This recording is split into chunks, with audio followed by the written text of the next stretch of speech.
یہ وہابی چلو فاتحہ سے منع کرتے ہیں، بات سمجھ میں آتی ہے، فاتحہ نہیں مانتے. چلو یہ قبروں پر نہیں جاتے، یہ ان کے یہاں حرام ہے، منع ہے، یہ نہیں جاتے، چلو بات سمجھ میں آتی ہے. ارے شب برات کی رات تو ہم کوئی غلط کام نہیں کر رہے ہیں. رات ہوتی ہے، مسجدوں میں لائٹنگ کر دی جاتی ہے، مسجدوں کے دروازے کھول دیے جاتے ہیں، لوگ آتے ہیں مسجدوں میں بیٹھ کر تلاوت کرتے ہیں. قبرستان پہ لوگ جاتے ہیں، اپنے ماں باپ کے حق میں، اپنے رشتہ داروں کے حق میں مغفرت کی دعا کرتے ہیں. اس میں کون سی غلط بات ہے؟ مائیں بہنیں گھروں میں مصلی بچھا کر 100 رکعت نمازیں پڑھ رہی ہیں، کون سی غلط بات ہے؟ یہ وہابی تو نماز پڑھنے سے بھی منع کر رہے ہیں، یہ وہابی تو قرآن کی تلاوت سے بھی منع کر رہے ہیں، یہ وہابی تو تہجد پڑھنے سے بھی منع کر رہے ہیں، یہ اپنے ماں باپ کے لیے مغفرت کی دعا کرنے سے بھی منع کر رہے ہیں. میرے بھائیوں، اللہ گواہ ہے، ہمیں نہ نماز سے کوئی عداوت ہے، نہ ماں باپ کے لیے مغفرت کی دعا کرنے سے کوئی عداوت ہے، نہ قرآن کی تلاوت سے ہمیں کوئی عداوت ہے. ہمیں عداوت ہے تو ہر اس عمل سے جس عمل کے اوپر جناب محمد الرسول اللہ صلی اللہ علیہ وسلم کی مہر نہ ہو. ہم کہتے ہیں اتنی ہی برکت والی رات تھی تو جیسے میرے نبی رمضان کا آخری عشرہ آتا تھا، حضرت عائشہ کہتی ہیں کان رسول اللہ صلی اللہ علیہ وسلم اذا دخل العشر، جب رمضان کا آخری عشرہ آتا تھا اللہ کے پیارے حبیب احیا لیلہ وایقظ اہلہ وشد مئزرہ، اللہ کے نبی پوری رات جاگا کرتے تھے، اللہ کے نبی کمر کس لیتے تھے، رات برات تہجد کی نماز پڑھا کرتے تھے اور خود بھی پڑھتے تھے، اپنے گھر والوں کو بھی جگایا کرتے تھے. اگر آج کی یہ برکت والی رات ہوتی، اگر آج کی رات کی اتنی امپورٹنس ہوتی، اتنی اہمیت ہوتی، تو میرے نبی نے ایک تو صحیح حدیث ضرور مل گئی ہوتی، ایک دلیل تو ضرور مل گئی ہوتی، ایک صحیح حدیث تو ضرور مل گئی ہوتی کہ میرے نبی نے خود بھی یہ عمل کیا ہوتا اور صحابہ سے بھی کروایا ہوتا، اپنی بیویوں سے بھی کروایا ہوتا. دلیل ملی، کیسی دلیل ملی؟ آئیے ایک حدیث پڑھتا ہوں. ہمارے بغل میں شب برات کی فضیلت میں جلسے ہو رہے ہیں نا، ہر جلسے میں یہ حدیث ضرور پڑھی جاتی ہے. آئیے میں پوری حدیث پڑھتا ہوں. امام ترمذی رحمۃ اللہ علیہ حدیث لائے ہیں. حدثنا احمد بن منیع قال حدثنا یزید بن ہارون قال اخبرنا حجاج بن ارطاط عن يحيى بن ابي كثير عن عروة عن عائشة قالت فقدت رسول الله صلى الله عليه وسلم ليلة فخرجت فإذا هو بالبقيع فقال أكنت تخافين أن يحيف الله عليك ورسوله؟ قلت يا رسول الله إني ظننت أنك أتيت بعض نسائك. فقال إن الله عز وجل ينزل ليلة النصف من شعبان فيغفر لأكثر من عدد شعر غنم كلب. رواہ ترمذی فی کتاب الصوم. میں نے پوری سند کے ساتھ حدیث پڑھی. امام ترمذی روایت کر رہے ہیں حضرت عائشہ سے. اما عائشہ کہتی ہیں ایک رات میں نے اپنے حبیب کو، اللہ کے پیارے رسول صلی اللہ علیہ وسلم کو بستر پر نہیں پایا تو میں نکل گئی، میں اللہ کے رسول کو تلاش کرنے کے لیے نکل گئی تو اللہ کے نبی مجھے کہاں ملے؟ بقیع کے قبرستان میں. کہاں ملے؟ بقیع کے قبرستان میں. جیسے ہی اللہ کے رسول کی نظر میرے اوپر پڑی، آپ نے فرمایا عائشہ کیا تم نے یہ سوچا کہ اللہ اور اس کے رسول تمہارے اوپر ظلم کریں گے؟ یعنی عائشہ کیا تم نے یہ سوچا کہ باری تو تمہاری تھی، دن تو تمہارا تھا اور میں تمہیں چھوڑ کر کسی اور بیوی کے پاس چلا گیا؟ حضرت عائشہ نے فرمایا نہیں ہے اللہ کے رسول، میں نے سمجھا کہ آپ کسی کام سے، کسی ضرورت سے، کسی غرض سے اپنی کسی بیوی سے ملنے کے لیے گئے ہوں. آپ نے فرمایا عائشہ 15 شعبان کی رات کو اللہ تبارک و تعالی نازل ہوتا ہے، اللہ تبارک و تعالی نازل ہوتا ہے، اللہ تعالیٰ اترتا ہے اور قبیلے بنو کلب کی بکریوں کے بالوں کی تعداد سے بھی زیادہ لوگوں کی مغفرت کرتا ہے. یہ حدیث شب برات کی فضیلت میں ٹاپ 10 حدیثوں میں سے. اس کو سب سے پہلے پڑھتے ہیں. اس حدیث کو میں نے سند کے ساتھ پڑھا ہے. آئیے ایک بار پھر سند پڑھتا ہوں. امام ترمذی کہتے ہیں حدثنا احمد بن منیع قال حدثنا یزید بن ہارون قال اخبرنا حجاج بن ارطاط ان یحیی بن ابی کثیر ان عروۃ عن عائشہ. یہ سند ہے. اس سند میں ایک راوی ہے حجاج بن ابی ارطاط. یہ کس سے روایت کر رہے ہیں؟ یحییٰ بن ابی کثیر سے. اور یحییٰ بن ابی کثیر کس سے روایت کر رہے ہیں؟ عروہ سے. اب امام ترمذی رحمۃ اللہ علیہ اس حدیث پاک کو بیان کرنے کے بعد خود کہتے ہیں سمعت محمدن، میں نے اپنے استاذ محترم امام المحدثین امیر المومنین فی الحدیث سیدنا امام بخاری رحمۃ اللہ علیہ کو یہ فرماتے ہوئے سنا کان یضعف ھذا الحدیث. امام بخاری کہتے ہیں یہ حدیث ضعیف ہے.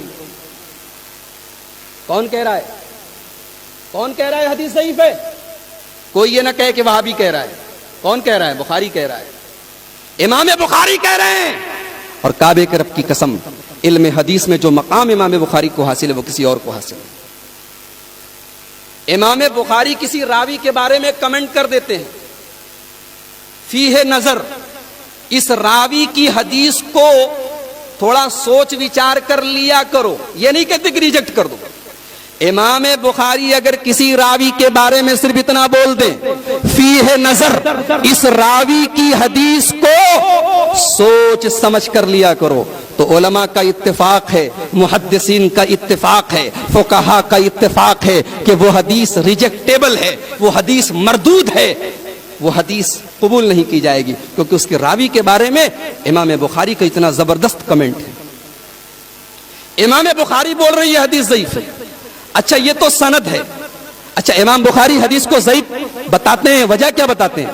امام بخاری کہتے ہیں، اور یہ جملہ بھی ترمذی کے اندر موجود ہے، امام بخاری کہتے ہیں اس حدیث میں ایک راوی ہے حجاج بن ابی ارطاط، اس نے یہ حدیث روایت کی ہے یحییٰ بن ابی کثیر سے، جبکہ دونوں کے بیچ میں سما ثابت ہے. اب میں یعنی کہ عبد الغفار سلفی اگر میں کوئی حدیث بیان کروں اور میں کہوں کہ میں نے یہ حدیث مولانا حیات اللہ بنارسی سے سنی ہے یا مولانا ابو القاسم صاحب بنارسی سے سنی ہے، تو لوگ ہنسیں گے، بولیں گے ارے دیکھو یہ جھوٹ بول رہا ہے، یہ جھوٹ بول رہا ہے. مولانا ابو القاسم صاحب بنارسی کب پیدا ہوئی؟ کب انتقال ہوا؟ 1949 میں. یہ 1986 میں پیدا ہوا. یہ بول رہا ہے میں نے حدیث سنا ہے. تو ایسی حدیث کو ریجیکٹ کر دیا جاتا ہے. ایسی حدیث منقطع مانی جاتی ہے جس میں دو راویوں کے بیچ میں ڈس کنیکشن ہو، ایک راوی دوسرے راوی سے روایت کر رہا ہے لیکن دونوں کے بیچ میں سما ثابت نہیں. تو امام بخاری بول رہے ہیں کہ اس حدیث کا راوی حجاج بن ابی ارطاط، یہ حدیث جس سے روایت کر رہا ہے یحییٰ ابن ابی کثیر، دونوں کا سما ثابت نہیں ہے. اور یحییٰ ابن ابی کثیر اس حدیث کو روایت کر رہے ہیں عروہ سے، اور ان کا بھی سما ثابت نہیں. یعنی حدیث میں دو جگہ ڈس کنیکشن ہے، حدیث میں دو جگہ انقطاع ہے، حدیث منقطع ہے. ایک بے بنیاد حدیث کی بنیاد پر ہم شب برات منائیں؟ اہل حدیث کا مسلک اتنا کمزور نہیں ہے، دین کو ہم اتنا کمزور نہیں سمجھتے کہ ضعیف اور موضوع اور من گھڑت روایات کی بنیاد پر ہم کوئی عمل شروع کریں. صحیح حدیث لے آؤ، انشاءاللہ سب سے پہلے اہل حدیث کی مسجدیں کھولیں گی، سب سے پہلے تلاوت اہل حدیث کرے گا، سب سے پہلے اپنے مردوں کے لیے دعائے مغفرت اہل حدیث کرے. اچھا ایک بڑی عجیب بات حدیث میں دیکھیے، حضرت عائشہ کہتی ہیں کہ میں نے اللہ کے نبی کو بستر پہ نہیں پایا تو میں گئی. کہاں گئی؟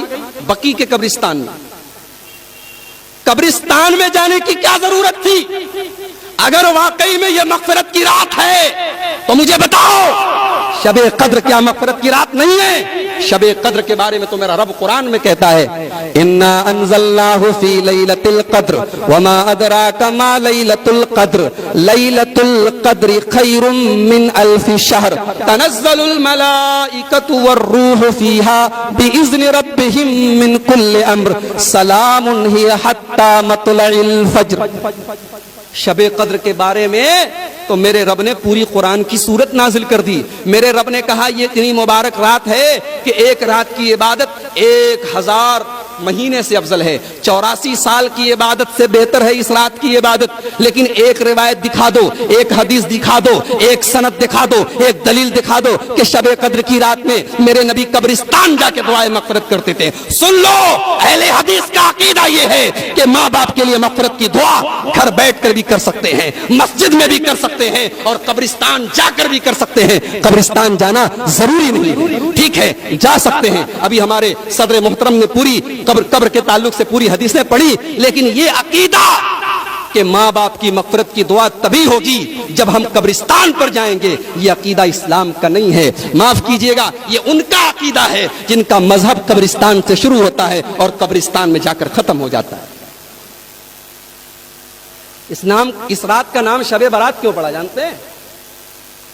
براءت، یہ براءت بنا ہے تبرہ سے، یہ براءت بنا ہے تبرہ سے، اور تبرہ یہ روافض کی اصطلاح ہے، یہ ابو بکر و عمر کے دشمنوں کی اصطلاح ہے، یہ صحابہ کو گالیاں دینے والوں کی اصطلاح ہے، جو نماز میں جب تک حضرات شیخین کے اوپر، سیدنا ابو بکر صدیق کے اوپر، حضرت عمر فاروق کے اوپر جب تک براءت کا اظہار نہ کر لیں، جب تک ان سے اپنے آپ کو بری نہ کر لیں، ان کی نماز قبول نہیں ہوتی۔ اور جو اپنی آنکھوں میں یہ سپنا سجوئے ہیں کہ جب ہماری حکومت ہوگی مکہ اور مدینہ پر تو ہم ابو بکر کی قبر سے اور عمر کی قبر سے ان کی لاشوں کو نکال کے سولی پہ لٹکائیں گے، جن کا یہ سپنا ہے ان کے لیے یہ شب برات، یہ تبرے کی رات ہے، یہ برات کی رات ہے، یہ صحابہ سے تبرہ اور صحابہ سے اپنے آپ کو بری کرنے کی رات ہے۔ اور جانتے ہو، جا کے دیکھ لو روافض کے یہاں آج کی رات کی بڑی اہمیت ہے۔ ان کے ہاں باقاعدہ رقعے لکھے جاتے ہیں، باقاعدہ چٹھیاں لکھی جاتی ہیں، دریاؤں میں ڈالی جاتی ہیں کہ اے امام غائب، اے امام منتظر، اب چلے بھی آؤ کہ زمانہ بڑا خراب ہے، اب چلے بھی آؤ کہ ہم پر بڑا ظلم ہو رہا ہے، اب چلے بھی آؤ کہ اب ضرورت ہے کہ صحابہ کرام کی لاشوں کو نکالا جائے، اب چلے بھی آؤ کہ اب دنیا سے اہل السنہ والجماعت کا کام ختم کیا جائے۔ یہ ان کا عقیدہ ہے، یہ ان کا مسلک ہے۔ اور ہندوستان میں چونکہ ہمارا رہن سہن ہمارے غیر مسلم بھائیوں کے ساتھ تھا، اب ہمارے غیر مسلم بھائیوں کے یہاں ایسی ایسی چیزیں ہیں کہ صاحب جو لوگ مر گئے ہیں ان کی آتما کی شانتی کے لیے ان کو کچھ کھلانا پلانا پڑے گا، اور جو بھی کھلایا پلایا جائے گا وہ آتماؤں کو تو ملنے سے رہا، وہ ملے گا پنڈتوں کو، وہ ملے گا مجاوروں کو، وہ ملے گا ان کے پروہتوں کو۔ تو وہ سسٹم ہمارے یہاں لایا گیا کہ صاحب چلو ایک رات تیار کی جائے اور اس رات کی فضیلتیں گڑھی جائیں تاکہ کچھ حلوے ماڈے کا انتظام ہو جائے، تاکہ کچھ پیٹ پوجا بھی ہو جائے، تاکہ کچھ حلوے ہمیں بھی نصیب ہو جائیں۔ اور دلیل کیا دی جاتی ہے کہ جنگ احد کے موقع پر اللہ کے پیارے رسول صلی اللہ علیہ وسلم کا دانت ٹوٹ گیا تھا، آپ کے دندان مبارک شہید ہو گئے تھے۔ ارے عقل کے اندھو، جنگ احد شوال میں ہوئی تھی، یہ 15 شعبان ہے، شعبان اور شوال کے بیچ میں 2 مہینے کا گیپ ہے۔ عید پر تم بھی حلوہ کھاؤ، ہمیں بھی کھلاؤ، ہمیں کوئی اعتراض نہیں۔ لیکن آج کے دن یہ دراصل نقالی ہے، یہ غیر مسلموں کی مشابہت ہے، اور یہ اس قوم کے ساتھ رہنے سہنے کی وجہ سے یہ چیزیں ہمارے اندر آئی ہیں۔ اہل حدیث کا یہ عقیدہ ہے کہ کوئی عمل اچھا تب تک نہیں ہو سکتا جب تک 2 شرائط نہ پائی جائیں۔ پہلی شرط، عمل خالص اللہ کے لیے کیا جائے، عمل صرف اللہ کے لیے کیا جائے، اس کے اندر ذرہ برابر بھی اگر ریاکاری آ گئی، اگر دکھاوا آ گیا، اگر کسی اور کو خوش کرنے کی نیت آ گئی، ہائے ہائے اس کی بربادی نہ پوچھو۔